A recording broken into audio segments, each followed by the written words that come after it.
on y est. Voilà, c'est ma première vidéo sur cette chaîne et en guise de présentation, j'aimerais vous parler de mon métier qui est, comment dire, un peu spécial. Ça fait maintenant 10 ans que j'habite au Japon et plusieurs années que je vis exclusivement de mon travail de modèle ici à Tokyo. Mais voilà, quand on parle du métier de modèle, je constate qu'il y a encore beaucoup d'interrogations sur le sujet. Dans cette vidéo, je vais essayer de vous expliquer un peu en quoi consiste mon travail et vous donner quelques anecdotes parce que croyez-moi, dans ce milieu-là, ça n'en manque pas. Je tiens quand même à préciser que même si je vais essayer de rester objectif sur le sujet, je vais vous parler de mon expérience que j'ai vécue ici à Tokyo. Tout le monde ne vit pas ça pareil, et dans un autre pays, je pense pas que ça se passe forcément de la même manière. Enfin voilà, sur ce, rentrons dans le vif du sujet.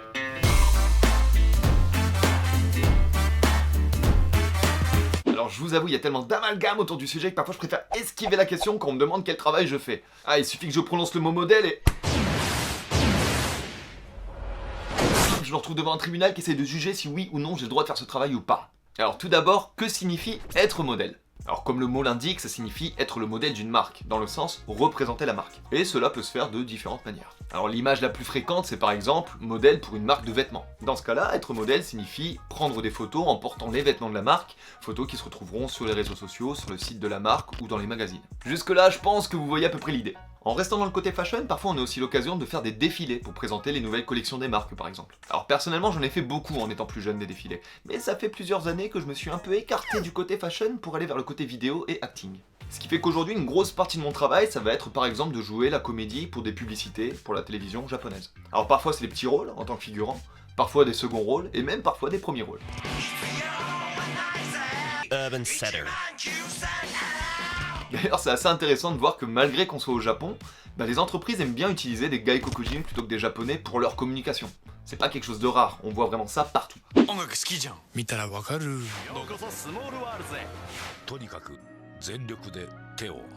Alors c'est assez anecdotique vous me direz, mais personnellement je vous avoue que je vais pas m'en plaindre. D'ailleurs c'est grâce à ce genre de contrat que j'ai développé une grande passion pour l'acting, et ça m'a permis par la suite d'avoir des petits rôles dans des dramas ou dans des films japonais, et j'en suis plutôt fier. Alors ensuite il y a une partie qui est souvent oubliée par beaucoup de gens parce qu'elle est moins mise en avant, c'est la partie vocale. Par exemple, il m'arrive souvent de prêter ma voix pour des publicités au Japon. Alors ça peut être de la narration en français, en japonais, ça peut être du doublage, et parfois ça m'arrive même qu'on me demande de chanter pour des publicités. C'est d'ailleurs comme ça que je me suis retrouvé à chanter aux Champs-Élysées pour une publicité Orangina au Japon dans laquelle jouait, attention, roulement de tambour, Vincent Cassel.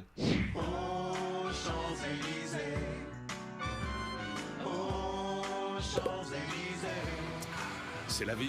Ah ouais, j'ai été pas mal surpris quand j'ai fait l'enregistrement. Ah moi personne m'avait dit ça, hein. J'étais à l'enregistrement, j'ai enregistré mon truc et là je vois Vincent Cassel devant mes yeux, je fais waouh. C'était assez surprenant. Alors oui, certaines personnes pourront vous dire que c'est différent et que ça ne fait pas partie du travail de modèle en soi. Mais personnellement, je vois ça d'une manière un peu différente. Déjà, il faut savoir que ces travails de narration, de doublage, c'est des jobs que l'on vous propose dans les agences de modeling à Tokyo. Donc en soi, on peut dire que c'est un travail de modèle. Mais surtout pour moi, de la même manière que tu prêtes ton image sur un tournage ou sur un shooting photo, le travail de narration, lui, revient à prêter ta voix à un projet ou à un personnage. Donc en soi, pour moi, ça reste du boulot de modeling. D'ailleurs, petite anecdote, il faut savoir que le travail de narration, malgré que ce soit un travail qui prend beaucoup moins de temps qu'un gros tournage par exemple, c'est un des travails qui paye le mieux. Parfois ça peut être le double, voire le triple d'une grosse journée de tournage. Donc vous comprendrez pourquoi j'essaye de privilégier ce genre de contrat. Il existe aussi un dérivé du métier de modèle qui est assez propre à l'Asie et au Japon, j'ai l'impression, qu'on appelle talento.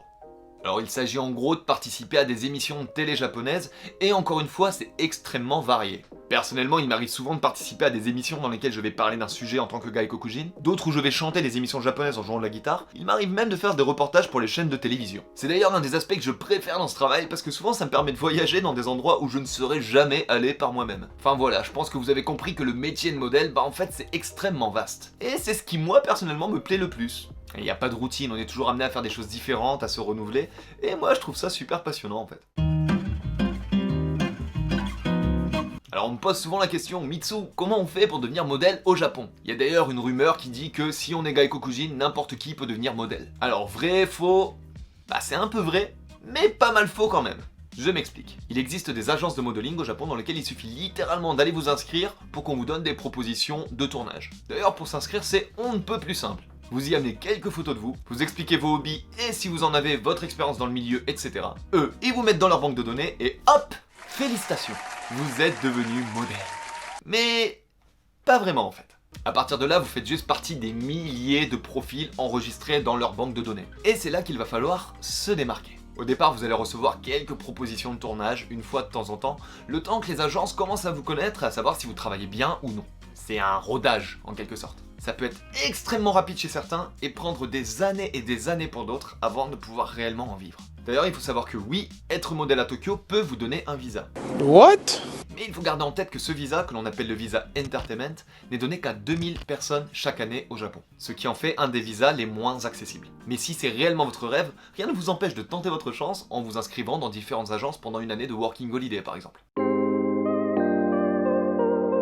Alors oui, ça a l'air bien beau tout ça, et on peut avoir l'impression qu'on vit une vie de rêve. Mais là aussi, il faut un peu nuancer le propos, car il n'y a pas que du bon à être modèle au Japon. Déjà au niveau financier. Comme j'ai dit précédemment, ça peut prendre énormément de temps avant de gagner suffisamment d'argent pour en vivre. Ce qui fait que la plupart des aspirants modèles ont un travail à mi-temps à côté. Même travail qui peut devenir très gênant quand vous avez une proposition de tournage qui tombe pile le jour où vous devez aller travailler, et vous comprenez que l'un gêne l'autre et que ça devient très compliqué. Ensuite, il faut comprendre que même en signant un contrat avec ces agences, vous restez ce qu'on appelle des freelances. Ce qui signifie que vous n'avez aucun salaire fixe et que le seul argent que vous gagnez, c'est l'argent des jobs que vous avez eu dans le mois.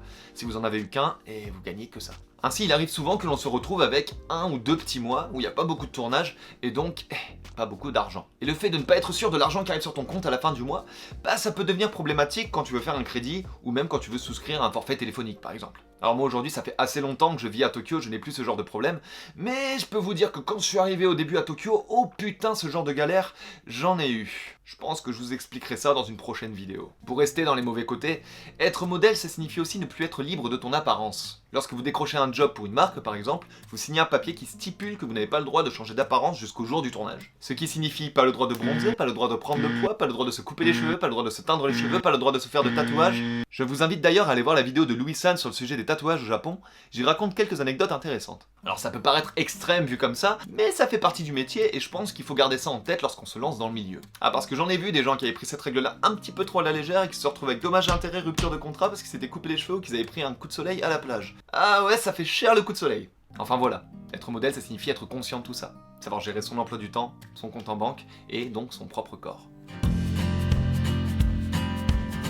Voilà, j'espère que vous en avez appris un peu plus sur ce métier quelque peu insolite. Moi ça fait maintenant 10 ans que je fais ça à Tokyo, et malgré tous les points négatifs que j'ai pu évoquer, je suis vraiment heureux de pouvoir continuer d'évoluer dans ce milieu. J'aimerais bien d'ailleurs dans une prochaine vidéo essayer de vous emmener sur un tournage pour que vous puissiez découvrir les coulisses, l'envers du décor d'un tournage au Japon. Alors je vous avoue c'est pas forcément facile parce qu'on a des clauses de confidentialité qui nous empêchent de prendre des photos ou des vidéos des tournages en question, la plupart du temps. Mais promis, dès que j'en ai la possibilité, je vais essayer de vous en faire une vidéo. Alors je vous avoue j'ai pas mal hésité avant de me lancer sur YouTube, mais de très bons amis, les vrais sauront de qui je parle, m'ont gentiment poussé à me lancer et me voilà. J'ai pas mal d'anecdotes sur ma vie ici au Japon depuis 10 ans et sur ce travail un petit peu particulier que je fais, et j'espère que le contenu que je vais vous proposer vous plaira. D'ailleurs n'hésitez pas à me partager votre expérience si vous aussi vous êtes ou vous avez été modèle à Tokyo ou autre part, ça me ferait super plaisir d'avoir votre vision de la chose. Et d'ailleurs si vous avez la moindre question, n'hésitez pas à me la poser en commentaire, je me ferai un plaisir de vous répondre. Sur ce, merci d'avoir regardé cette vidéo, je vous laisse vous abonner et mettre un pouce en l'air, je crois que c'est comme ça qu'on dit, et sur ce, à bientôt. Bye.